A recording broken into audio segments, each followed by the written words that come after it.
강원도교육청 대학입시지원관 오세롬이입니다. 오늘은 변화하는 대입제도의 이해와 준비라는 주제로 중학교 학부모님들과 이야기 나눠보는 시간 갖도록 하겠습니다. 오늘 순서는 먼저 대입의 기본사항에 대해서 살펴보고요. 그다음 다들 너무 궁금해하시는 부분이죠. 고교학점제가 무엇이고 우리 아이들에게 어떻게 적용되는지 살펴보도록 하겠습니다. 이어서 2023학년도 대입 주요 사항을 통해서 대입이 어떠한 흐름으로 변화하고 있는지를 점검해 보고요. 그 다음에 학생들에게 과목 선택권이 넓어졌는데 이것들이 대입 평가에 어떻게 반영되는지 이야기 나눠보도록 하겠습니다. 그리고 이 모든 것들을 바탕으로 해서 우리 자녀분들이 고등학교에 진학하게 되면 어떻게 학교 생활을 해야 하는지 슬기로운 학교 생활 가이드를 안내해 드리면서 마무리 짓도록 하겠습니다. 먼저 첫 번째 순서입니다. 대입 기본 사항에 대해서 말씀드리도록 하겠습니다. 대입 전형이란 대학교에서 여러 기준에 따라 학생들의 수학 능력이나 됨됨이 그리고 재능 따위를 가려서 신입생을 뽑는 과정을 일컫는데요. 이러한 대입 전형은 4년 예고제로 실시가 됩니다. 먼저 중학교 3학년 2월까지 교육부에서 대입 정책을 발표를 합니다. 이를 토대로 고등학교 1학년 8월까지 한국대학교육협의회에서 대학 입학 전형 기본사항을 발표하는데요. 이 두 가지를 통해서 우리 아이가 치르게 될 대입이 어떤 방향성을 가지게 되는지를 파악하시게 되겠습니다. 본격적으로 자녀분이 치르게 되는 대입의 세부적인 사항들은 고등학교 2학년 4월까지 발표되는 대학 입학 전형 시행계획을 통해서 확인하실 수 있습니다. 그리고 고3 수시에서는 4월, 그리고 정시는 8월에 공개되는 수시 정시 모집 요강을 통해서 본격적인 입시에 대한 이해를 하실 수 있게 됩니다. 시행계획이나 정시, 수시 모집 요강은 모두 대학교 입학처 공식 홈페이지에서 확인하실 수 있습니다. 대입 선발 방법에 대해서 설명드리도록 하겠습니다. 대입 선발 방법은 지원 자격과 전형 요소에 따라서 구분해 볼 수 있는데요. 먼저 첫 번째로 지원 자격에 따른 구분입니다. 지원 자격은 모든 학생들이 지원할 수 있는 일반 전형과 특별한 자격 요건을 갖춘 학생들이 지원할 수 있는 특별 전형으로 구분할 수 있는데요.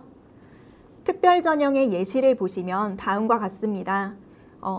아무래도 이러한 특별 전형 같은 경우에는 모집단이 한정되어 있기 때문에 상대적으로 경쟁률이 낮다라는 특성을 갖고 있고요. 따라서 전략적으로 접근해 볼 수 있습니다.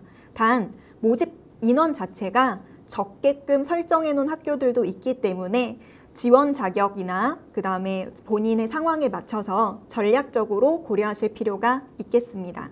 대입 선발 방법을 전형 요소로 구분해서 보겠습니다. 대학 입시는 모집 시기에 따라서 정시와 수시로 구분할 수가 있는데요. 주요 전형 요소로는 학생부 위주 전형, 논술 위주 전형, 실기 위주 전형, 수능 위주 전형으로 구분할 수가 있습니다.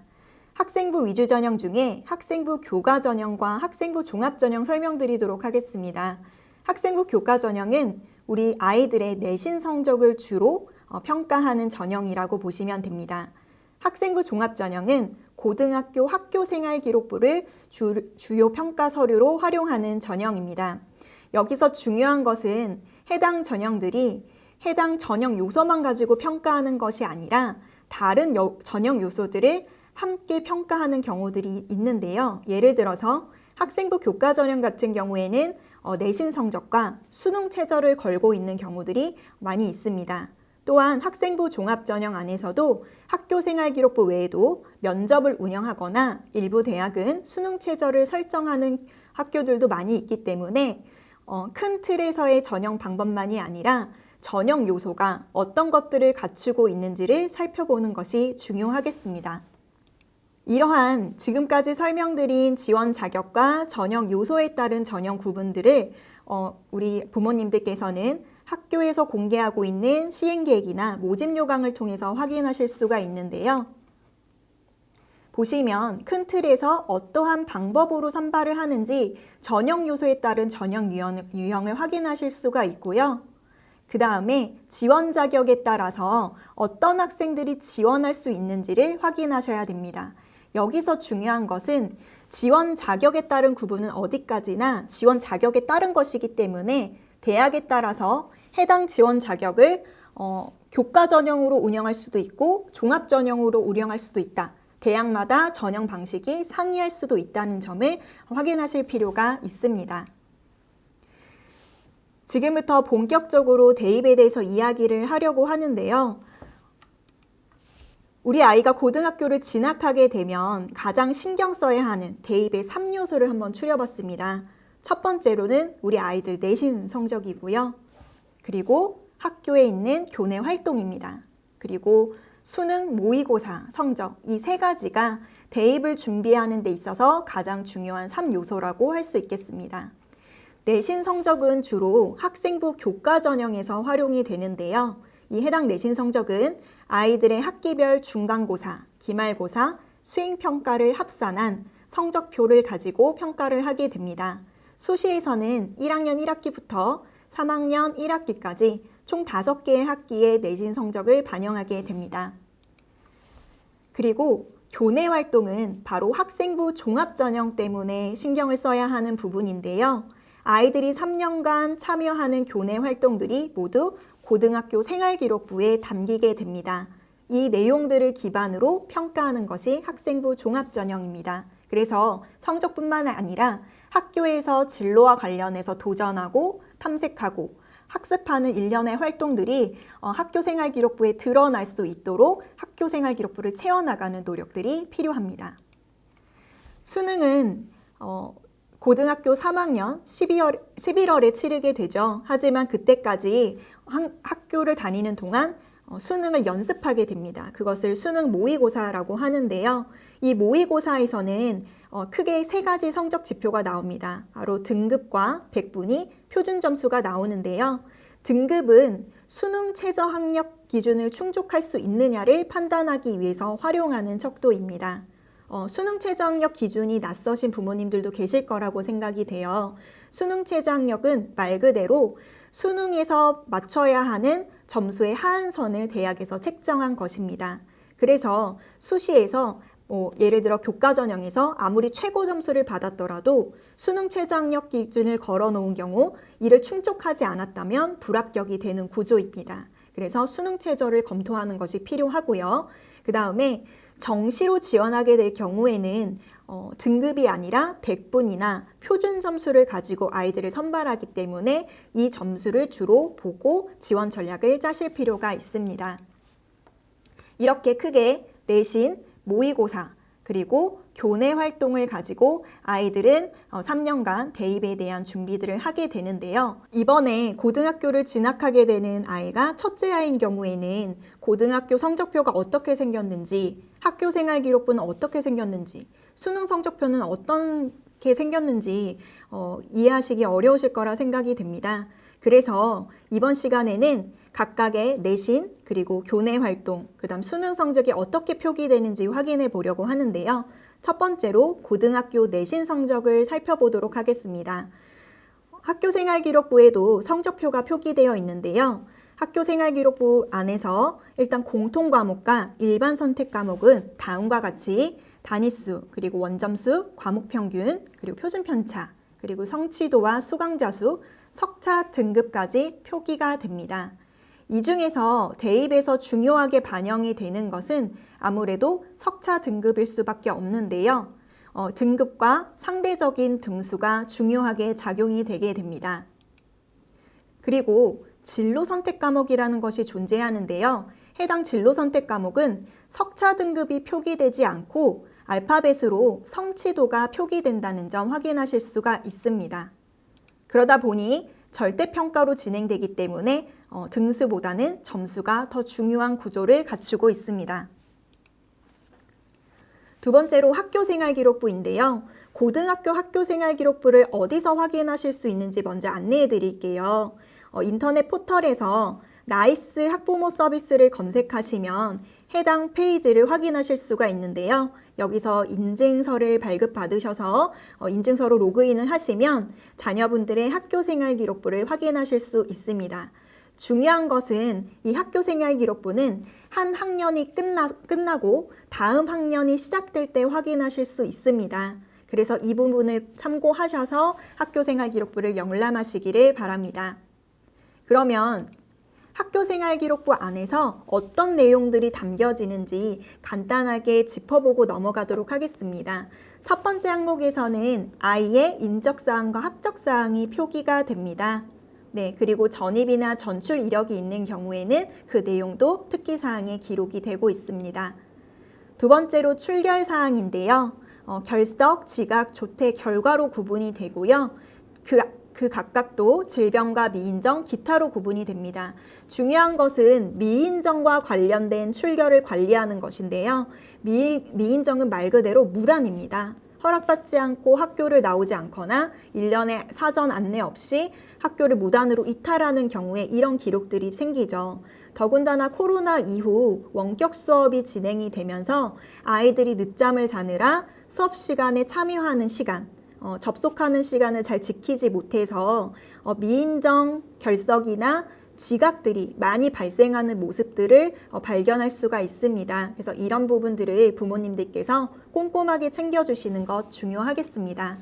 세 번째로는 수상 경력이 기록이 되는데요. 이 수상 경력은 교내 수상만 기록이 됩니다. 그래서 수상명, 등급, 그리고 참가 대상 등이 기록이 되고 있습니다. 다음은 창의적 체험활동 상황입니다. 소위 비교과라고 부르는 내용들이 이 활동이라고 보시면 되는데요. 창의적 체험활동 상황은 자율활동과 동아리활동, 진로활동, 봉사활동으로 구분이 됩니다. 자율활동은 자녀분들이 학교에서 참여하는 학교 자치활동, 그리고 학교 특색활동에 참여한 내용들이 기록되는 곳이고요. 동아리 활동은 학교 정규 동아리를 참여한 활동들이 기록이 되게 됩니다. 진로 활동은 자녀분이 학교에서 진로와 관련해서 탐색하고 체험하고 그 다음에 그것을 토대로 해서 진로를 위해서 노력한 일련의 모든 활동들이 기록되는 곳이라고 말씀드릴 수 있겠고요. 봉사활동 실적은 학교 봉사와 개인 봉사로 구분되어서 봉사한 날짜, 그리고 기관, 그리고 시간들이 누적되어 기록되고 있습니다. 봉사활동 사항에 기록한 예시를 보여드리면 다음과 같습니다.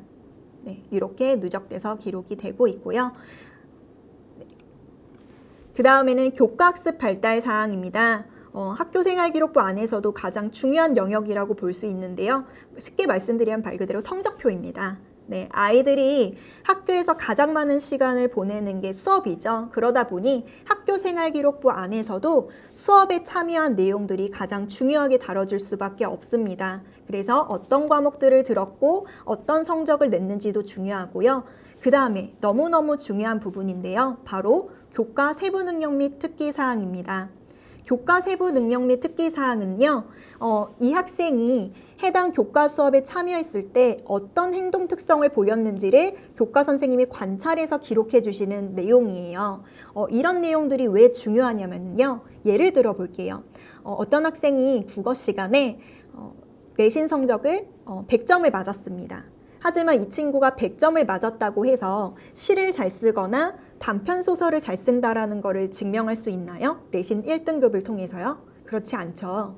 그런데 단편 소설을 잘 쓰거나 시창작을 잘하는 거는 당연히 국어적인 역량인 거죠. 이렇게 세부 능력 및 특기 사항은 내신 성적으로는 확인할 수 없는 교과 성적 이면의 교과 역량을 확인할 수 있는 항목이기 때문에 대학교에서 학생부 종합전형 선발 시 너무나 중요하게 보고 있는 요소라고 할 수 있습니다. 그 다음에 마지막 주요 항목인데요. 독서활동 사항이 있습니다. 학기별로 구분이 되고 책 제목과 그 다음에 저자명이 기록이 되고 있고요. 네, 마지막으로 행동특성 및 종합의견이 있습니다. 이것은 담임 선생님이 1년 동안 자녀분을 지켜보면서 인성적 특성과 학업적 특성을 기록해 주시는 공간입니다. 이렇게 해서 학교생활기록부의 주요 항목들이 학교생활기록부에 기록이 됩니다. 이후에 말씀드리겠지만 지금까지 설명드린 것은 학부모 나이스 서비스에서 자녀분들의 학교생활기록부를 열람했을 때 보여지는 요소이고요. 이 학교 생활기록부의 각각의 항목들이 대입에 반영되는 부분에 있어서는 1년의 변동사항이 있기 때문에 이것은 다음 파트에서 구체적으로 설명드리도록 하겠습니다. 세 번째로 수능 모의고사 성적표를 보도록 하겠습니다.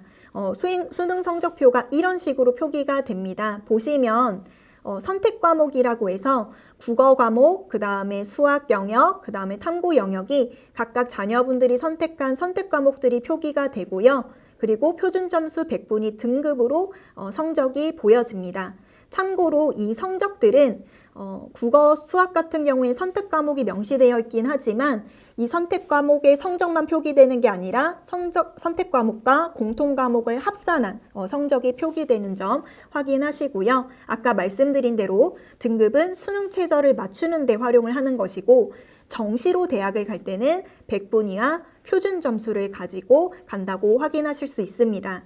간단하게 말씀드리면 100분위는 전체 응시자 중에서 상대적인 학생의 위치라고 보시면 되고요. 표준 점수는 상대적 점수 중에서도 시험 난이도에 따른 점수라고 이해하시면 되겠습니다. 네, 이렇게 대입의 3요소, 내신, 그리고 수능 모의고사 성적, 교내 활동, 그리고 이것들이 실제로 어떻게 표기되는지를 이제 보여드렸다면 이제부터 본격적으로 전형별로 어떤 특징을 갖고 있는지를 소개해드릴까 합니다. 첫 번째로 학생부 교과 전형의 특징입니다. 교과 전형은 말 그대로 성적을 중심으로 학생들을 줄 세워서 선발하는 전형입니다.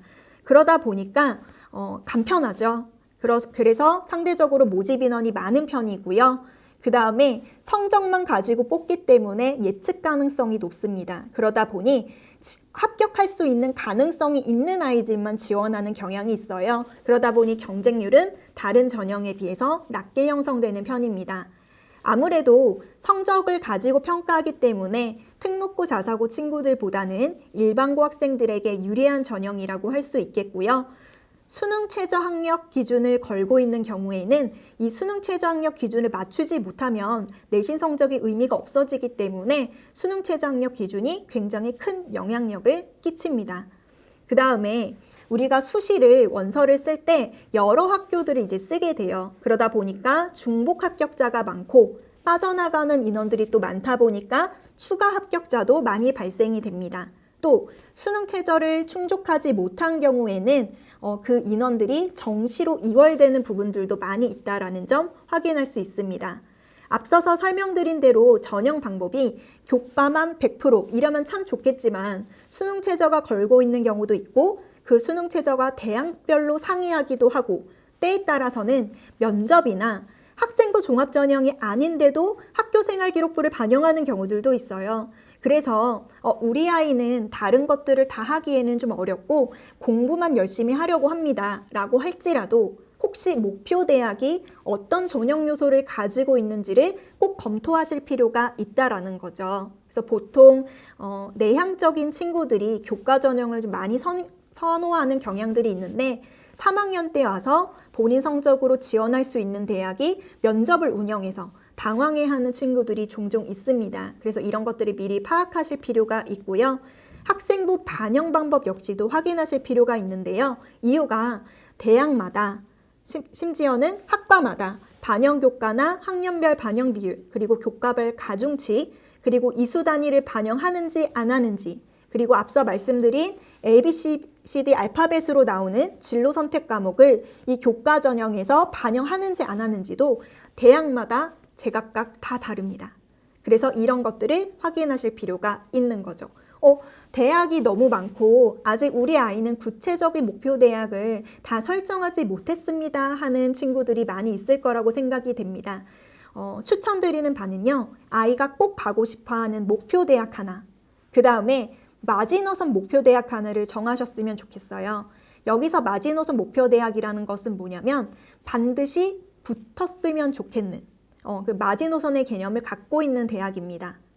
그래서 이 두 가지 대학 정도는 미리 지금부터 모집 요강도 살펴보시고 어떤 방법으로 선발하는지를 체크하셔서 거기에 맞는 성적들을 꼼꼼하게 관리하는 전략이 필요하겠습니다. 네, 두 번째는 학생부 종합전형 특징에 대해서 살펴보도록 하겠습니다. 학생부 종합전형은 입학사정관이 학교생활기록부를 중심으로 학생의 역량을 종합적으로 평가하는 전형인데요. 아무래도 성적만 가지고는 이 학생의 역량을 판단할 수 없다.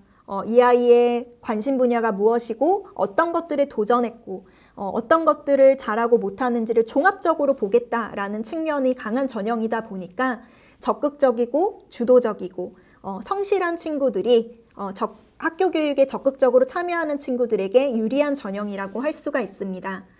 교과 활동도 중요하고 비교과 활동도 중요하지만 이 교과 활동이라고 하는 것이 단순히 교과 성적만이 아니라 교과와 관계된 활동까지를 포함하는 것이고요. 말씀드렸다시피 학교에서 대부분의 시간을 수업으로 보내기 때문에 학생부 종합전형이라고 할지라도 교과 활동이 비교과 활동보다 훨씬 더 중요하다는 점도 꼭 체크하셔야겠습니다. 그 다음에 학생부 종합전형에서는 면접을 운영하는 학교들이 많습니다. 그래서 면접이 있는지, 그리고 일부 대학, 특히 상위권 대학이나 의예과 같은 경우에는 수능 최저학력 기준을 설정하고 있는 경우들도 상당히 많습니다. 그래서 이런 수능 최저학력 기준 설정 유무도 확인하실 필요가 있고요. 세부 전형 방법 역시도 이것도 학생부 종합전형 또한 교과전형처럼 대학별로 상이한 부분들이 있기 때문에 확인하실 필요가 있습니다. 지금까지 주요 대입전형의 특징에 대해서 살펴봤는데요. 이러한 대입전형은 모집 시기에 따라서 수시, 정시, 그리고 추가 모집으로 학생들을 선발하게 됩니다. 수시는 현재 기준으로 6회 지원을 할 수가 있습니다. 다만 6회 초과 지원 가능한 대학들이 있는데요. 청운대, 호원대와 같은 산업대학, 그리고 전문대학, 그리고 특별법에 의해 설립된 대학들이 이에 해당합니다. 그 외에는 6회 제한 안에서 지원을 해야 하기 때문에 신중한 지원 전략이 필요하겠고요. 수능 이후 정시 지원이 있는데요. 정시는 가군, 나군, 다군으로 군별로 총 3회 지원이 가능합니다. 수시 정시가 끝나고 나면 2월에 추가 모집을 통해서 선발되지 못한 인원들을 최종적으로 선발하는 방식으로 대입 전형이 진행이 됩니다. 여기서 유의할 점은 수시에서 한 군데라도 합격을 하게 되면 본인의 등록 여부와 상관없이 정시를 지원할 수 없기 때문에 현명한 지원 전략이 필요하겠습니다.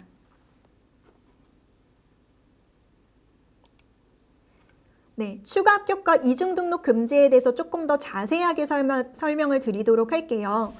모집 시기별로 지원해서 입학할 학기가 같은 2개 이상의 대학에 합격한 자는 1개의 대학에만 등록해야 합니다. 즉 뭐냐면 이중 등록을 할 수 없다라는 거죠. 2개 학교를 다 등록할 수가 없고 한 군데만 선택을 해야 합니다.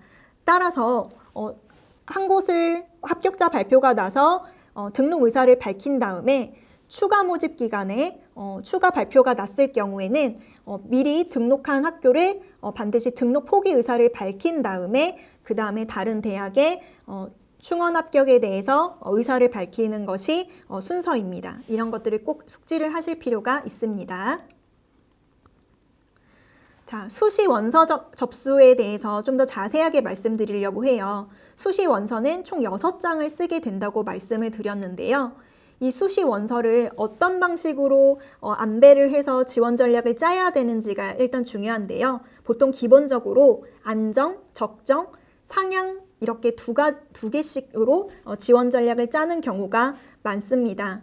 아무래도 상향 지원과 적정 지원은 수시 합격 가능한 어떤 상한선을 가지고 교과 내신 성적을 가지고 지원 전략을 짜게 되는 부분들이 있죠.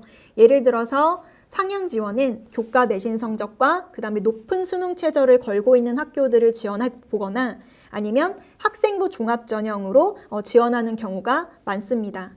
그 다음에 적정 지원 같은 경우에는 전년도 입시 결과를 고려했었을 때 합격풀들의 성적들을 보고 그 성적에서 평균 성적에 본인이 포함되어 있으면 이것들을 고려해서 학생부 종합 전형을 지원하거나 교과 전형에서도 수능 최저가 걸려 있는 경우에 내가 적절하게 맞출 수 있는 정도로 책정되어 있는 학교들을 쓰게 됐을 때 이걸 적정 지원이라고 하는 거고요. 안정 지원은 지원했을 때 합격 가능성이 매우 높은 그런 방식을 안정지원이라고 합니다. 아무래도 안정지원은 교과 전형으로 많이 지원을 하게 됩니다. 예측 가능성이 높기 때문에. 이런 식으로 안정과 적정, 상향을 고르게 안배해서 지원하는 것이 일단 중요하겠습니다. 그 다음에 재밌는 것이요. 안정지원을 할 때 가장 고민되는 게 수시에서 마지노선을 어디서부터 시작을 해야 될까 고민을 많이 하시거든요. 근데 이 마지노선을 선택하는 기준이 아이러니하게도 내신 성적이 아니라 모의고사 성적입니다. 왜 그러냐면 수시에서 6개를 다 떨어지면 정시로 지원을 해야 되잖아요. 그렇기 때문에 수시에서 안정지원을 선택하는 기준이 모의고사 성적일 수밖에 없는 거죠. 네, 그래서 아무리 내신 성적으로 지원할 때 만족스럽지 않더라도 모의고사 성적이 너무 좋지 않으면 내가 여기보다 높은 대학을 썼을 경우 다 떨어지면 정시로는 이 대학마저도 못 가는 상황들이 발생하기 때문에 그래서 모의고사 성적으로 수시 안정지원에 대한 기준들을 설정하는 것입니다. 그렇다는 건 결론은 뭐냐면 수시로 대학을 가려고 하는 친구라고 할지라도 어느 정도의 모의고사 성적 관리는 필요하다라는 거죠. 그래서 이런 부분들 꼭 염두해 주시기를 바라겠습니다. 자, 두 번째 파트로 넘어가겠습니다. 고교학점제가 무엇이고 이런 것들이 우리에게 어떻게 적용되는지에 대해서 살펴보도록 하겠습니다. 네, 2015 개정 교육과정부터 문이과가 통합이 되었죠. 그러면서 학생 선택 중심 교육과정이 이미 운영이 되고 있습니다. 그리고 이후에 2025년에 고등학생이 되는 현재 초등학교 6학년 친구들부터 본격적인 고교학점제가 시작이 되는데요. 아무래도 가장 큰 특징은 통합교육과정이라는 점, 그리고 선택 과목이 다양화된다는 점, 그 다음에 선택의 주체가 학교가 아니라 학생이라는 점이 큰 차이를 가지고 있습니다. 고교학점제가 뭘까요? 고교학점제는 학생들의 진로와 적성에 따라서 다양한 과목을 선택 이수하게끔 해주고 누적 학점이 기준에 도달하면 졸업을 인정받는 교육과정 이수 운영 제도를 말합니다. 그래서 가장 큰 특징이요. 학생들마다 고등학교 시간표가 다 달라지게 됩니다. 그래서 개인별 시간표가 생기게 된다는 점, 그 다음에 정해진 학점을 이수하면 졸업이 가능하다는 점, 이게 가장 큰 특징이라고 보실 수 있겠습니다. 그래서 다양한 과목들을 개설하고 진로에 맞춰서 수강을 신청을 한 다음에 이거에 따른 평가가 진행이 되고요. 이수와 미이수 여부를 구분하게 됩니다. 그리고 학점을 취득하게 되고 졸업을 하는 구조인데요. 미이수로 되게 되면은 바로 졸업을 못하는 게 아니라 보충 프로그램을 제공해서 다시 이수를 할게끔 교육이 진행이 됩니다. 이렇게 돼서 총 고교학점제가 운영이 되게 되는데요. 고교학점제가 진행이 되면은 기존에는 204단위의 수업을 들었다면 수업의 시수가 줄어들게 됩니다. 192단위, 그러니까 학점으로 표기가 되면 192학점으로 수업을 듣는 시수가 줄어든다고 보시면 되겠습니다. 그리고 내신 성적 같은 경우에도 앞서서 설명드렸을 때는 공통 과목과 일반 선택 과목은 성취도가 아닌 그 석차 등급을 가지고 주로 대입에 반영이 된다고 말씀드렸는데요. 초등학교 6학년에 해당하는 친구들 같은 경우에는 앞으로는 공통 과목과 선택 과목 모두가 성취도로만 표기가 되는 것이 가장 큰 특징이라고 말씀드릴 수 있겠습니다. 그런데 지금 중학교 부모님들을 대상으로 하는 강의에서 고교학점제를 설명드리는 이유가 바로 여기에 있는데요. 고교학점제가 단계적으로 이행이 된다라는 계획이 발표가 됐습니다. 그래서 현재 중학교 2학년인 친구들이 고등학교에 진학을 하게 되면 이 고교학점제에 따라서 그 고등학교 생활을 하게 되는데요. 그래서 그러면은 과목 선택에 대해서 지금 고교학점제 방식에 대해서 운영이 되는 거고 그럼 어떤 식으로 대입을 준비해야 되는지 많이 궁금해들 하시더라고요. 그런데 고교학점제가 지금 중학교 2학년 친구들은 전면 실시되는 것이 아닙니다. 부분적으로 도입된다고 보시면 될 것 같아요. 그래서 많은 것들을 생각하지 마시고 달라지는 것만 말씀드리도록 하겠습니다. 우리 중학교 2학년 친구들부터는요, 단위라는 표현이 학점으로 바뀌는 점, 그리고 수업이 204단위에서 192단위로 줄어든다는 점, 네, 요것만 적용이 됩니다. 요 표를 보시면 확실하게 구분하실 수가 있는데요. 가장 중요한 거는 선택 과목 평가 방법은 현재 고등학생들이랑 똑같이 진행이 됩니다. 그래서 일반 선택 과목이랑 공통 과목은 9등급 석차 등급으로 구분이 되고요. 그 다음에 진로 선택 과목은 A, B, C로 구분이 되기 때문에 현행 대입과 똑같이 간다는 점 확인하실 수 있고요. 나머지 사항들은 초등학교 6학년 친구들부터 본격적으로 고교학점제가 운영이 되기 때문에 이것을 잘 구분하실 필요가 있겠습니다. 미수자를 지도하는 부분들은 중학교 1학년, 2학년 친구들한테도 적용이 됩니다. 이 부분 확인하시고요. 따라서 정리하면 변화하는 것은 단위 대신 학점으로 표현이 된다는 점, 그 다음에 수업량이 감소된다는 점, 그 다음에 현행 대입제도와 고교 교육과정을 제대로 이해하는 것이 중요하다는 점 다시 한번 말씀드리도록 하겠습니다. 네, 지금 중학교 친구들은 현행 교육과정인 2015 개정교육과정을 따르게 됩니다. 따라서 지금은 2015 개정교육과정 교육과정 편제에 대해서 안내해드리고자 하는데요.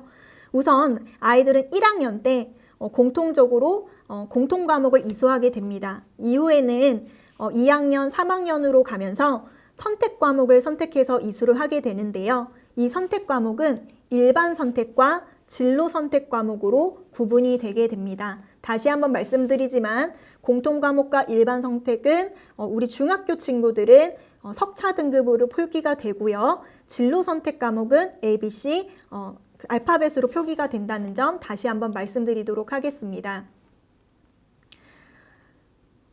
지금 교육과정의 핵심은 어쨌든 학생들의 과목 선택권이 자유로워졌다라는 건데요.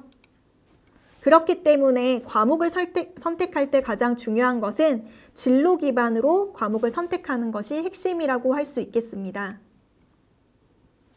기초 교과목을 기본적으로 충실히 이수한 이후에 내가 무엇을 하고 싶은지를 파악하고 그것과 관련된 과목들을 선택해 나가는 것이 중요하고요. 그렇다 보니 가급적 진로들을 빨리 고민하고 그 해당 진로와 관련된 학과들을 살펴보고 그 학과에서 무엇들을 배워 나가는지를 검토하고 이와 관련된 과목들을 선택해 나가는 것이 중요한 상황입니다.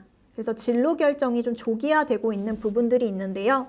많은 고민들을 하실 거예요. 우리 아이는 아직 진로가 명확하지 않습니다. 라든지 진로를 가지고는 있지만 어떤 식으로 과목을 선택해야 되는지 잘 모르겠습니다. 하는 친구들이 많을 텐데요.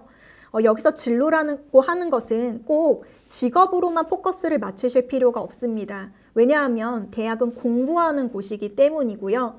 두 번째로 학문과 학문은 유기적인 연계를 갖고 있습니다. 그래서 학과보다는 크게 계열에다가 포커스를 맞춰서 계열별로 어떤 과목들을 중요하게 다루는지를 검토하는 것을 추천드립니다. 그래서 크게 보시면 인문, 자연, 공학, 의료보건, 그리고 사회, 교육 계열로 구분해서 이 각각의 계열이 어떤 특징을 갖고 있고 어떤 학과들을 가지고 있는지를 안내하는 책자들도 나와 있고요. 교육부에서도 아이들의 계열마다 어떤 과목들을 들으면 좋은지를 안내하는 가이드를 제공하고 있습니다. 이런 자료들을 다운로드 받으셔서 지원 전략이나 과목 선택들을 고려해 보시는 것이 중요하겠습니다. 지금까지 말씀드린 교육과정을 1학년, 2학년, 3학년 때 어떻게 듣게 되는지 다시 한번 설명드리면 공통과목은 1학년 때 듣게 되고요. 2학년, 3학년 때 일반 선택 과목과 진로 선택 과목을 선택해서 듣게 됩니다. 그리고 공통 과목과 일반 선택은 등급이 좀 더 중요하고 진로 선택 과목은 성취도가 더 중요하다는 점 다시 한번 정리해 드리겠습니다. 그러면 이런 친구들이 있을 거예요. 내가 듣고 싶은 과목이 있는데 그 과목이 우리 학교에서 개설이 안 돼요. 라든지 아니면은 듣고 싶은 과목이 있는데 신청자가 너무 적어요 하는 고민들을 갖고 있는 친구들이 이제 발생을 하는데요.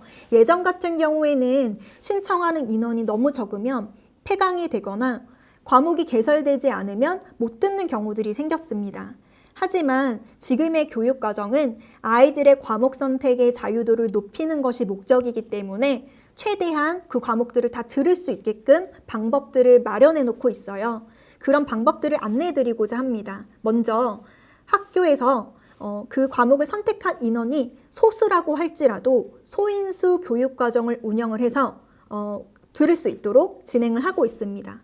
또한 우리 학교에서 개설되지 않는 과목들을 다른 학교에 가서 다른 학교 친구들과 함께 듣는 공동교육과정도 운영이 됩니다.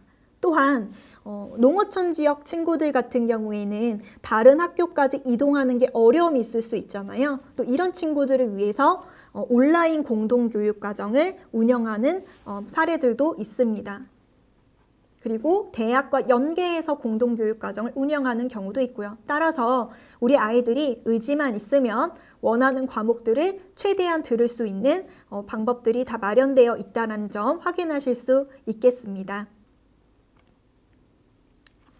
네, 그리고 학교마다 차이가 있지만 일반 고등학교 안에서도 그 교육과정의 특색이 있는 경우들이 있는데요. 특정 교과를 중심으로 중점학교를 운영하는 경우들도 있어요. 그래서 고등학교를 선택하는 것들에 있어서 고민이 많으신 시기라고 생각이 되는데 후보군으로 두고 있는 고등학교의 교육과정을 살펴보시고 진로에 맞춘 중점학교를 운영하고 있는지를 체크해 보시는 것도 고교 선택의 하나의 체크리스트 중에 하나라고 보실 수 있겠습니다. 그래서 이렇게 학생들의 과목 선택권이 다양하게 보장되고 있다라는 점이죠. 네, 지금까지 과목 선택에 대해서 그리고 고교학점제에 대해서 말씀을 드렸고요. 세 번째 파트 2023학년도 대입 주요 사항에 대해서 살펴보도록 하겠습니다.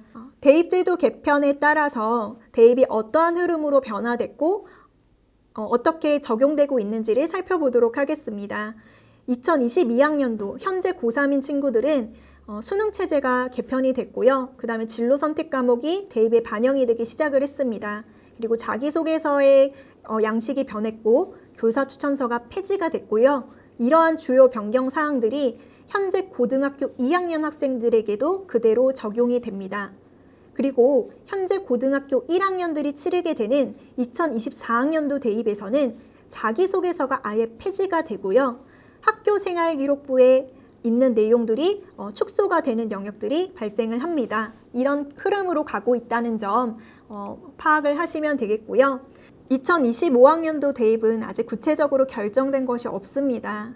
하지만 2023학년도, 2024학년도의 대입이 어떤 흐름으로 가는지를 파악한다고 하면 2025학년도의 대입이 어떤 방향으로 흘러갈지를 짐작해 볼 수 있겠죠.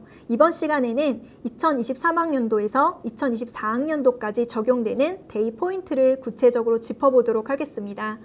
첫 번째는 전체 모집 인원의 증가, 그리고 수시 모집 선발의 비율 증가고요. 두 번째, 고른기회 전형 모집 인원의 선발 및 비율이 계속 증가한다는 점입니다. 세 번째로는 지역인재 전형 모집 인원이 증가한다는 점. 네 번째는 수도권 대학에서 운영하는 지역균형 전형이 10% 이상을 학생부 위주 전형으로 선발한다는 점입니다. 다섯 번째는 2025학년도부터 약학대학 학부 모집이 진행이 된다는 점, 그 다음에 수능체제가 개편됐다는 점, 진로 선택 과목이 학생부 교과 전형에서 반영된다는 점, 그 다음 마지막으로 학교생활기록부 기재 항목이 축소되고 자기소개서가 개선되고 폐지된다는 점인데요. 본격적으로 주요 대입 포인트에 대해서 살펴보기 전에 해당 연도 그리고 대학 입시 그리고 현재 학년에 대해서 이해하는 시간을 좀 가져보려고 합니다. 학년도라는 말이 좀 생소하실 수 있으실 것 같아요. 보시면 해당 연도는 현재를 기점으로의 그 연을 의미하는 거고요. 그 다음에 학년도는 치르게 되는 입시를 기준으로 설명하는 겁니다. 그래서 소위 학번으로 이해하시면 좋을 것 같아요. 그래서 2023학년도 입시라고 하면은요, 학생이 신입생이 되었을 때 2, 3학번이 되는 겁니다. 이런 기준으로 이해하시면 될 것 같아요. 그래서 현재 중3 친구들은 2025학년도 대입을 치르게 되고요. 중2 친구들은 2026학년도 대입, 그리고 중1 친구들은 2027학년도 대입을 치르게 됩니다. 그럼 본격적으로 주요 대입 포인트 변경 사항에 대해서 자세하게 설명드리도록 하겠습니다.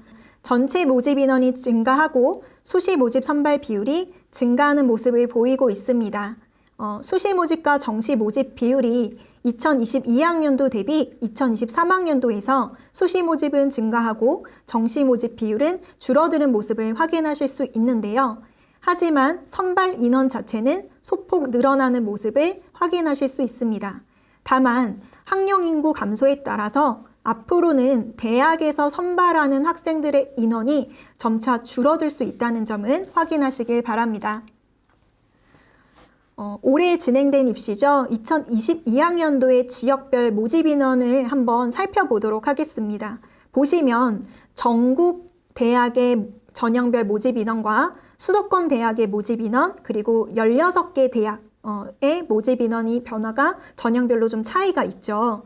보시다시피 전국 대학을 기준으로 했을 때는 어떤가요? 교과 전형 선발 비율이 가장 높습니다. 그런데 16개 대학을 기준으로 보시면 교과 전형보다 학생부 종합 전형으로 선발하는 인원이 더 많다는 것을 확인하실 수 있습니다. 그리고 이 16개 대학이라고 함은 어떤 대학인가요? 네, 하단에 보시다시피 서울에 있는 입시 결과가 높은 상위권 대학이라는 걸 확인하실 수가 있어요. 그래서 소위 정시가 확대되었다. 정시로 선발하는 인원이 늘었기 때문에 내신보다는 정시를 좀 더 챙겨야 되는 것 아니냐라는 인식들이 많으신데요. 이 정시가 늘어난, 확대가 된 대학들은요, 소위 서울에 있는 상위권 대학들입니다. 이 대학들은 정시로 선발하는 인원이 37.6%로 올해 기준으로 상당히 많은 인원을 차지하고 있어서 정시가 확대된 것은 사실이나 전국에 있는 대학을 기준으로 했을 때는 어떤가요? 교과 전형 선발 인원이 가장 많다는 것을 확인하실 수가 있습니다. 이러한 흐름은요, 2023학년도에도 계속 이어집니다. 전국 단위 기준으로 봤었을 때는요, 수능 선발 인원이 오히려 작년보다 줄어듭니다. 그리고 교과 전형 선발 인원이 가장 많고 그 다음에 종합 전형, 수능 위주 전형 순서입니다. 따라서 우리 부모님들께서는 자녀들의 내신 성적 그리고 모의고사 성적에 따라서 주력 전형이 달라질 수 있다는 점을 확인하실 필요가 있습니다. 그래서 내신도 수능 모의고사도 함께 챙겨야 한다는 점 꼭 유념하시길 바랍니다. 지금 말씀드린 사항을 다시 한번 확인시켜 드리도록 하겠습니다. 2022학년도에서 2023학년도까지 서울 주요 대학의 수시 모집 선발 인원을 한번 살펴보도록 하겠는데요. 어떠신가요? 보시다시피 교과 전형과 종합 전형, 논술 전형을 따로 비교해 봤을 때 교과 전형 선발 인원은 늘어나고 종합 전형 인원은 줄어들었습니다. 논술도 줄어들었죠. 하지만 각각의 전형을 구분해서 봤을 때 가장 많은 인원을 선발하는 전형은 서울에 있는 대학들은 종합 전형으로 선발하는 인원이 조금 더 많다는 점 확인하실 수 있습니다. 그럼 반면에 우리 강원권 대학들은 어떨까요? 강원권 주요 대학의 수시 선발 인원을 비교해 보면은요, 다음과 같습니다. 교과 전형이 종합 전형보다 훨씬 더 많은 학생들을 선발한다는 점 확인하실 수가 있다라는 거죠. 예컨대 내신이 한 4등급에서 5등급 정도 되는 친구이고 강원권에 있는 대학을 목표로 한다고 했었을 때 이 친구는 남은 학기 동안 내신 성적을 잘 관리하고 수능 최저학력 기준을 잘 맞추기 위해서 준비하는 것이 더 현명한 지원 전략일 수 있다라는 것입니다. 그래서 막연하게 전형을 준비하지 마시고 자신의 상황에 맞는 주력 전형들을 설정할 필요가 있습니다. 두 번째입니다. 고른 기회 전형의 모집 인원의 선발에 증가됐다는 점인데요. 고른 기회 전형은 지금 보시는 해당 지원 자격에 부합해야지만 지원할 수 있는 특별 전형에 해당이 됩니다. 아무래도 사회적 배려 대상자들이 많기 때문에 이 학생들을 선발할 수 있는 전형들을 인원들을 계속 늘리라고 권고를 하고 있어요. 그래서 2022학년도 대비 2023학년도에서도 인원이 늘어나는 모습들을 확인하실 수가 있습니다. 그 중에서도 우리 지역인재 전형과 지역균형 전형에 대해서 한번 살펴보고자 합니다. 지역인재 전형은요, 말 그대로 그 지역에 있는 학생들만 지원할 수 있는 전형이에요. 그래서 해당 지역에 소재하고 있는 대학이 해당 지역 소재 고등학교 학생들만 지원할 수 있도록 운영하는 전형입니다. 반대로 지역균형 전형은 서울 수도권 대학이 운영하는 전형으로 학교에서 추천받은 학생들만 한정해서 지원할 수 있도록 만든 전형입니다. 지역균형에 대해서 말씀드리면 아무래도 추천을 받고 지원하다 보니까 추천의 형평성을 고려했을 때 일반 전형보다 경쟁률이 낮아질 수 있고요. 교과 성적 위주 전형으로 선발하라고 되어 있기 때문에 지방 일반고 학생들에게 상대적으로 유리한 전형이라고 볼 수 있습니다.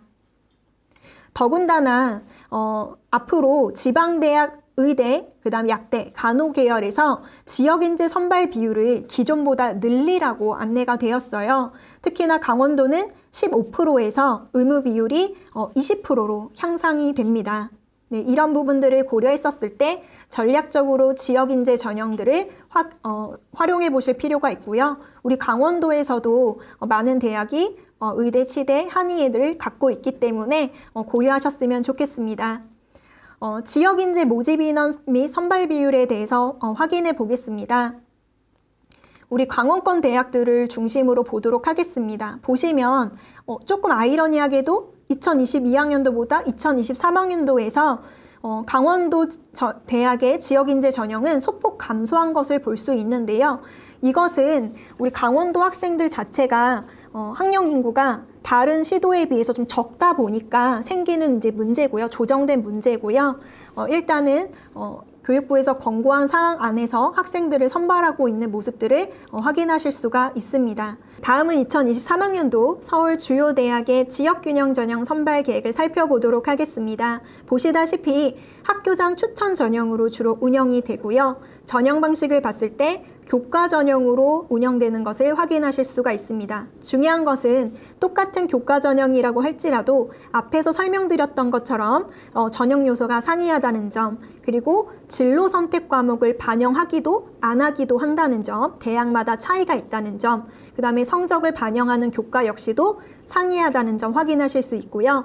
추천드리는 것은 아직 진로가 명확하지 않은 친구라고 할지라도 서울권 대학을 목표로 한다면 기본적으로 고등학교 1학년 때 배우게 되는 국영수, 사회과학, 한국사까지 과목을 탄탄하게 준비하시기를 추천드립니다. 그리고 교과 전형이지만 어떤가요? 수능 최저를 설정하고 있는 학교들이 많이 있죠. 그래서 내신뿐만이 아니라 수능 모의고사 성적 관리도 함께 가져가셔야 한다는 점 꼭 인지하시기를 바랍니다. 네, 다섯 번째, 약학대학 학부 모집입니다. 총 37개 대학에서 1,743명을 선발하게 되고요. 앞으로도 계속 학부에서 선발을 하는 부분들이 생깁니다. 따라서 기존에 의대를 목표로 했던 친구들, 그리고 한의대, 그리고 치의학과를 목표로 했던 친구들의 성적의 이동이 있을 수 있을 거라는 예상을 하고 있습니다. 이번에 학부 선발을 오랜만에 처음으로 실시를 했기 때문에 내년 5월쯤 2022학년도 대입 결과가 대학에서 공개가 되면 그것을 확인하고 그것을 토대로 해서 지원 전략을 짜시기를 추천을 드립니다. 여섯 번째, 수능 체제가 변경되었습니다. 수학이랑 국어 과목에서 공통 과목과 선택 과목을 가지고 성적을 반영하는 방식으로 변경이 되었고요. 그 다음에 탐구에서도 사회과학 계열 중 태기를 하는 것이 아니라 과목, 그 다음에 과학 과목 중에 계열 구분 없이 택 2를 하는 방식으로 변경이 되었습니다. 그러다 보니까 어떤가요? 선택 과목의 조합의 경우의 수가 무려 816개나 됩니다. 따라서 예측 가능성이 많이 떨어지게 되는 부분들이 있죠. 말씀드리는 것은 새롭게 바뀐 수능 형태에 대해서 적응하는 것도 중요하고요. 그 다음에 둘째로 이런 선택 과목과 공통 과목을 반영한다는 체제만이 바뀐 게 아니라 수능 시험의 유형 자체도 변경된 부분들이 있습니다. 난이도 자체는 어렵지 않았지만 EBS 연계율이 예전보다 낮아졌고요. 그 다음에 추론을 하는 문제, 그 다음에 이해를 요구하는 문제들의 형태로 수능의 문제들이 많이 바뀌었기 때문에 단순히 공식에 대입하거나 여러 가지 유형을 단순하게 반복해서 연습하는 방식으로는 좋은 성적을 내기가 어렵게 되었습니다. 따라서 수능 공부를 할 때에도 내실 있게 준비하는 것이 필요해졌고요. 아무리 상대적으로 모의고사 성적이 잘 나오는 친구라고 할지라도 경우의 수가 너무 많기 때문에 기본적으로는 내신과 수능 최저를 같이 병행하는 것을 추천드립니다. 다음으로는 자연계열 모집 단위에서 영역별 선택 과목을 지정하는 경우들이 있습니다. 공식적으로는 계열 구분 없이 사탐 과목 과탐 중에 2개를 선택해서 응시하라고 되어 있기는 하지만 일부 대학에서 특히나 자연계열에서는 수학에서는 미적분이나 기하, 그리고 탐구에서는 사탐이 아니라 과탐을 선택하라고 지정해 놓은 경우들이 많이 있는데요. 이 이유는 대학에서 해당 전공을 수행할 때 있어서 해당 과목이 중요하게 작용되기 때문입니다. 그래서 본인의 목표 대학이나 아니면 대략적인 계열, 그리고 학과들을 고려했었을 때 미적분이나 기하, 그리고 과탐에 대한 응시 여부들을 신중하게 선택하시기를 추천드립니다. 대입 주요 변경사항 마지막으로 학교생활기록부 대입 제공 항목 축소에 대해서 말씀드리도록 하겠습니다. 먼저 대입 미반영의 개념을 좀 설명드려야 할 것 같은데요. 앞서서 첫 번째 파트에서 우리 학교생활기록부가 항목별로 어떤 내용을 담고 있는지 설명드렸어요.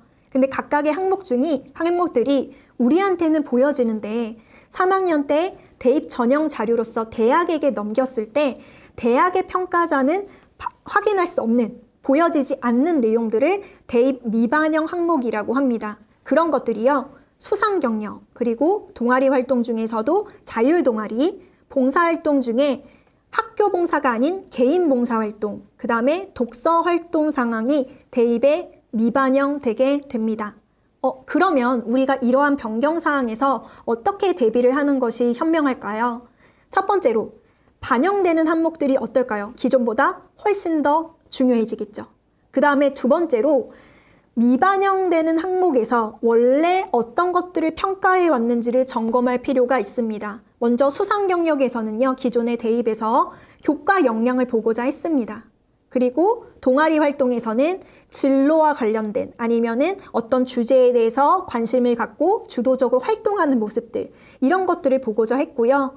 그 다음에 봉사활동은 어떤가요? 당연히 인성을 보고자 했죠. 그 다음에 독서활동은 어떤가요? 전공과 관련된 관심, 그리고 학업 역량을 볼 수 있는 항목이었습니다. 그럼 이러한 역량들을 살아남은 대입에 반영되는 다른 항목에서 충분히 보여주는 것에 포커스를 맞춰야 할 것이고요. 특히나 독서 활동을 한번 이야기해보고자 해요. 책을 읽는 학생을 대학에서 어떻게 볼까요? 당연히 긍정적으로 볼 수밖에 없습니다. 더군다나 독서 활동 사항은 미반영되지만 교과 활동과 교육 활동과 연계된 독서 활동은 다른 항목에 기록될 수 있습니다. 따라서 독서는 계속 하기를 추천을 드려요. 그래서 수업에서 들은 내용, 그 다음 본인의 진로, 그 다음에 독서를 연계해서 활동을 하기를 추천드리겠습니다. 이런 식으로 활동의 양은 줄었지만 활동의 깊이, 그리고 내실 있는 활동, 그리고 학년과 활동을 연계한 활동들을 하시기를 추천드리도록 하겠습니다. 네 번째 파트입니다. 선택 과목이 대입에 어떻게 영향을 주는지, 대학은 이러한 선택 과목들을 어떻게 반영할 건지 이야기를 나눠보도록 하겠습니다. 학생 선택 중심 교육 과정이 진행되고 있다는 것을 대학 평가자들도 인지를 하고 있고요. 이것들을 어떻게 반영할지에 대해서도 대학도 연구를 하고 있습니다. 아무래도 학교가 아닌 학생 개인이 선택을 하는 부분에 있어서 어떤 선택을 해나가는지를 유의하게 보고자 하고요. 그 다음에 안 듣는 것보다는 듣는 친구들, 그 다음에 성취도 자체보다는 어떤 과목에 도전했는가, 주도적으로 도전하려고 했는가들을 더 중요하게 보고자 하는 흐름을 갖고 있습니다. 많은 대학들이 과목 선택에 대해서 다양한 의견들을 제시하고 있는데요. 아무래도 예전보다는 들을 수 없는 환경이어서 못 듣는 이런 부분들이 많이 없어졌기 때문에 전공과 관련된 중요한 기초 과목들을 이수했는지 안 했는지, 어려운 과목들에 도전했는지 안 했는지에 대한 부분들을 예전보다는 유의미하게 평가할 수밖에 없다는 점 확인하셔야겠습니다. 따라서 과거에는 교과 성적과 그 다음에 교과 성적과 학생부 종합전형에서는 교과 세부 능력 및 특기사항 이렇게만 중요해졌다면 앞으로는 교과 성적, 그 다음에 교과목 선택, 그리고 교과 활동, 그리고 교과의 활동 자체가 학생부 종합전형에서 모두 중요해졌다는 점 확인하실 필요가 있습니다. 두 번째로 과목별 위계에 맞는 교육과정인지를 확인할 필요가 있습니다. 특히나 수학, 과학 과목에서 그러한데요. 예를 들어 물리 1을 이수하지 않은 상태에서 물리 2만 이수를 했다거나 이랬을 경우에는 제대로 된 이해를 했는지에 대한 판단을 하기가 어려울 수 있죠. 그래서 그런 위계 사항들도 확인해서 과목을 선택하실 필요가 있습니다. 또한 학교 활동 안에서 과목 선택을 적극적으로 이수하실 필요가 있습니다. 실제 대입에서요, 해당 학생이 있는 학교에서 어떤 과목들이 개설이 됐고 그 중에서 해당 학생이 이수한 과목이 무엇인지를 볼 수가 있어요. 그래서 개설이 됐는데 안 들은 것, 피한 것, 포기한 것 이런 것들이 시각적으로 보여지는 요소들이 있기 때문에 과목 선택에 있어서 신중하게 고려하실 필요가 있습니다. 다시 정리해드리면 앞으로 학점제형 학생부 종합전형에서는 교과 성적과 교과 외 활동만이 아니라 과목 선택 그리고 교과 활동, 특히나 교과 세부 능력 및 특기사항에 기록되어 있는 내용들이 굉장히 중요하게 평가된다는 점 점검하시기를 바랍니다. 학생부 종합전형에서 원래 평가하던 기본적인 가장 중요한 평가 요소들은 학생들의 학업 역량, 그리고 전공적 합성, 그리고 인성, 발전 가능성이었습니다. 그랬을 때 학업 역량을 평가하는 방식이 학업 성취도, 그리고 학업 태도와 의지, 탐구 활동 등이었는데요. 이 중에서 세부 항목들이 보시면은요, 어떤 과목들을 어느 정도로 이수했는가에 대한 과목 선택과 그 성취도, 그리고 관련된 세특 내용들까지 추가적으로 포함이 되었다는 것들을 다시 한번 확인하실 수 있습니다. 전공적 합성을 평가하는 항목에서도 과목 선택에 대한 부분들을 체크하고 있다는 점 확인하실 수 있고요. 다른 항목도 마찬가지입니다. 교내 다양한 활동들을 참여했는가 뿐만이 아니라 목표를 위해서 도전한 경험들 이런 것들 역시도 내가 대학에서 공부를 하기 위해서 관련된 과목들을 선택했는가 이런 것들까지도 도전 정신에 포함시킬 수 있는 항목이기 때문에 참고하시길 바랍니다. 학생부 종합전형에서 특히나 교과학습 발달 사항을 평가하는 데 있어서 여러 가지 의견들이 있는데요. 아무래도 본인의 진로와 관련되거나 관심 있는 과목을 선택해서 수강하는 자기주도적인 학생들을 긍정적으로 볼 수밖에 없는 거고요. 그러면 고민하시는 것이 그럼 무조건 심화된 과목을 들어야 하는 겁니까? 라고 하는데 꼭 그런 것은 아닙니다. 예를 들어서 물리 실험이라는 과목을 4등급을 받은 학생이 있었어요.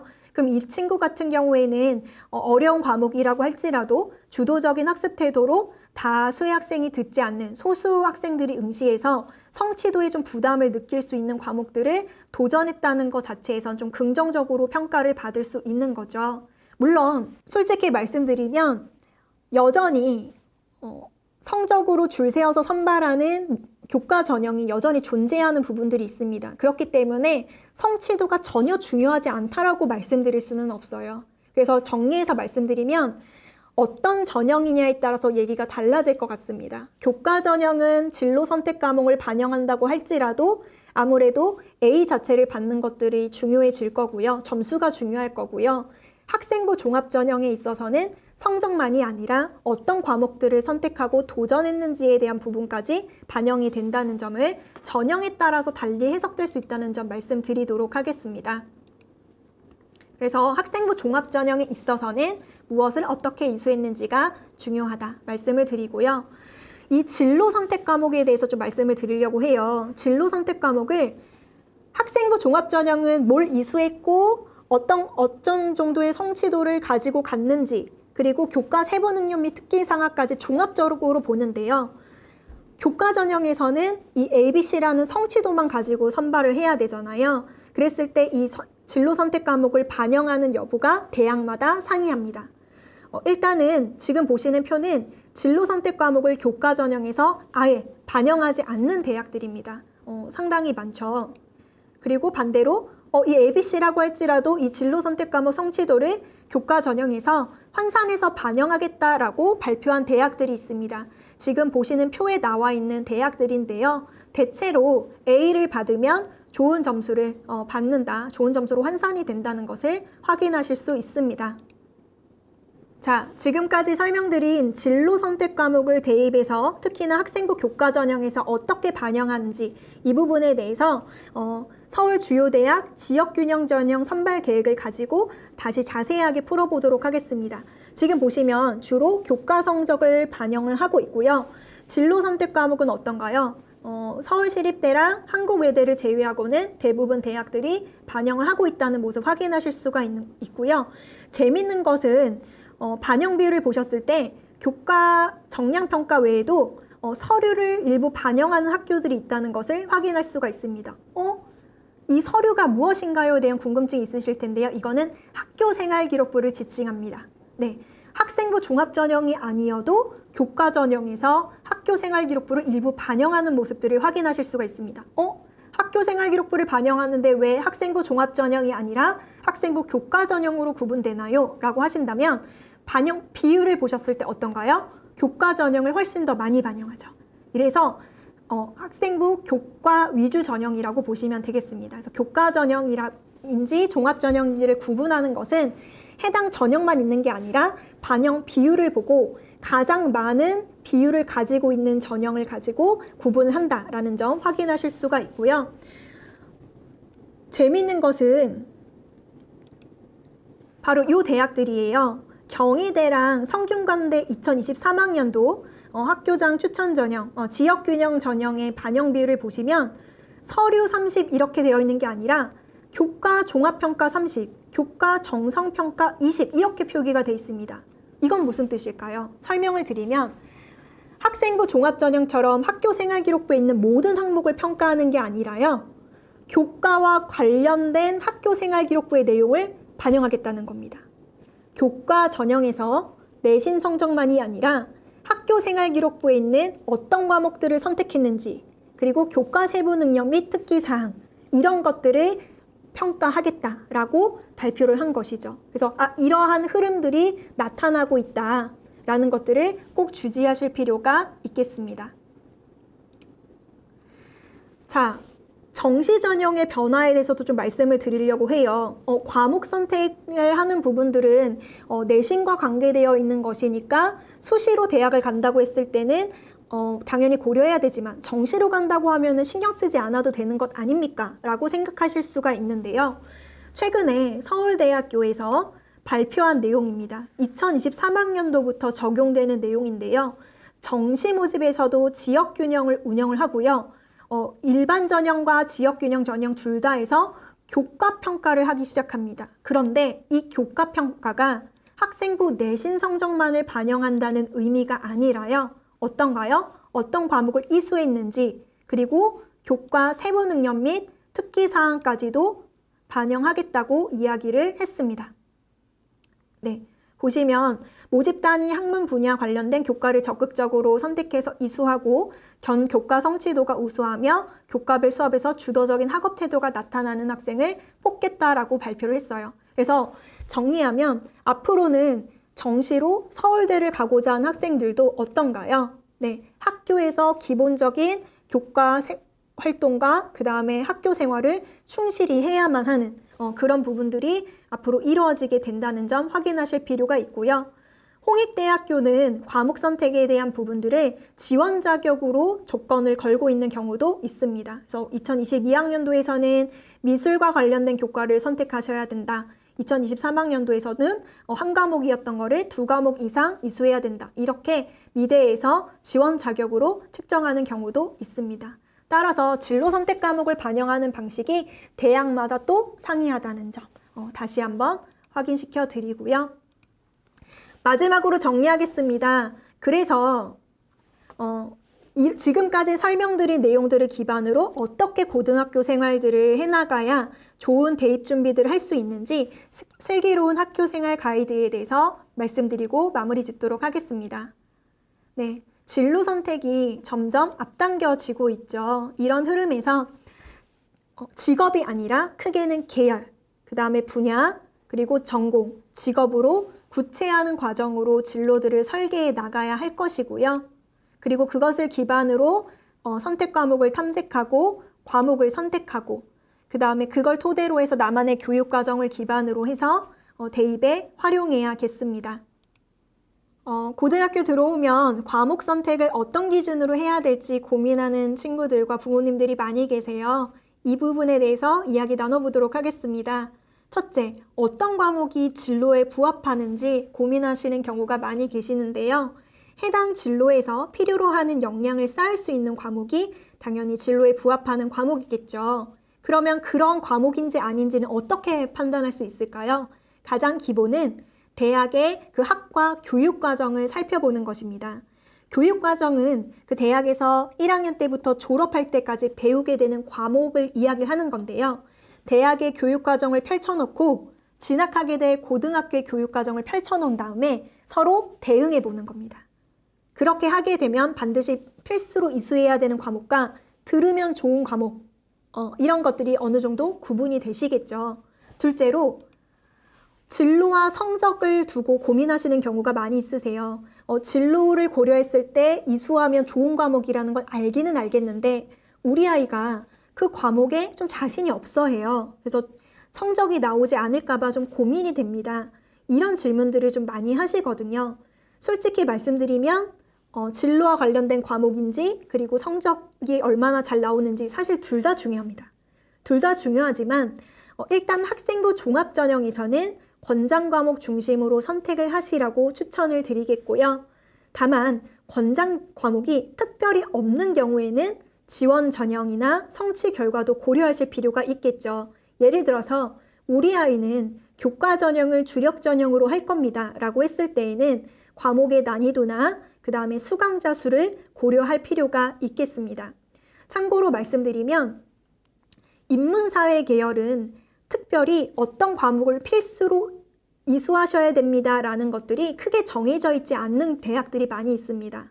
다만 자연계열 쪽에서는 수학이나 특히 공대에서는 물리를 꼭 이수를 해줬으면 좋겠다라고 요구하는 경우들이 있거든요. 그래서 자연계열 쪽 과목들을, 자연계열 쪽 학과를 목표로 하시는 자녀분과 부모님들께서는 이 과목 선택들은 유리를 하셔야 되는 거고요. 인문사회 계열 쪽으로 진학하고자 하는 친구들은 좀 더 넓게 교육과정을 해석하셔도 괜찮다라고 말씀드릴 수 있겠습니다. 그 다음 세 번째로 인문계열과 자연계열 중에 어떤 과목들을 선택해야 되는지를 고민하는 친구들이 많이 있는데요. 통합교육과정이 됐기 때문에 양자택일 사안이 아닙니다. 그래서 진로에 맞게 계열 및 교과를 구분 없이 이수가 가능하기 때문에 그렇게 하시면 되는 거고요. 다만 과목별 위계에 따른 이수를 위해서 진로를 가급적 미리 설정하는 것이 유리할 수밖에 없겠죠. 진로 희망은 어느 날 하늘에서 뚝 떨어지는 게 아닙니다. 고등학교 진학해서 진로를 찾아가는 방식들도 있어요. 근데 진로를 찾아가기 위해서는 무엇보다 학교 생활에 적극적으로 참여하는 게 가장 좋은 출발입니다. 참여해보고 체험해보고 그것과 관련돼서 공부해보고 하는 과정에서 활동의 발자취가 남고요. 경험해봤기 때문에 이 활동들이 나한테 맞는지 안 맞는지를 비로소 판단할 수가 있고요. 이렇게 고등학교에 들어와서 주도적으로 학교 활동에 참여하면서 학과들을 구체화해 나가는 아이들도 많이 있습니다. 네, 이렇게 가시기를 추천을 드리고요. 다시 한번 말씀드리지만 진로에 따른 과목 선택을 하는 방향에 대해서 다양한 자료들이 안내되어 있습니다. 크게 계열을 구분하고 그 계열에 따라서 어떤 과목을 들으면 좋습니다. 추천하는 자료들이 나와 있는데요. 그럼 또 여기서 이런 질문들을 하세요. 이 과목을 반드시 들어야 하나요? 라고 질문하시는 경우가 있는데 다시 말씀드리지만 자연이나 공학 계열 이런 데에서는 수학과 물리를 기본적으로 요구하고요. 그 외의 계열은 반드시 이수해야 되는 것들이 딱 정해져 있지 않다라고 말씀을 드렸어요. 예를 들어서 경영학과를 기준으로 말씀을 드릴게요. 이 세 학생 다 경영학과를 지원하고 합격한 학생입니다.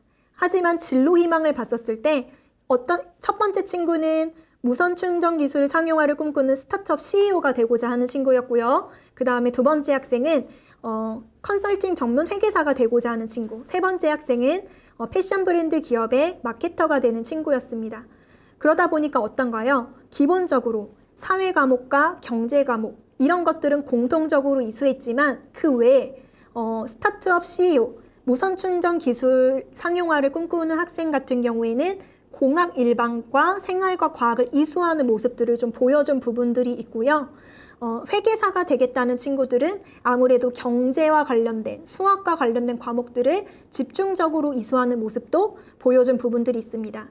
그다음 패션 브랜드 기업의 마케터가 되고자 하는 친구들은 미술과 관련된 과목들도 이수하는 모습을 보여준 모습들이 있어요. 정리하면 모두가 계열에 따라서 똑같은 천편일률적인 과목을 선택하는 것이 아니라 큰 틀에서 계열에서 요구하는 기초 학업 능력을 보여줄 수 있는 과목들을 이수하고 그 외에는 본인의 관심사에 맞춰서 과목을 선택해서 다양한 자기만의 교육 과정들을 설계하는 것이 중요하다는 점 다시 한번 말씀드리도록 하겠습니다.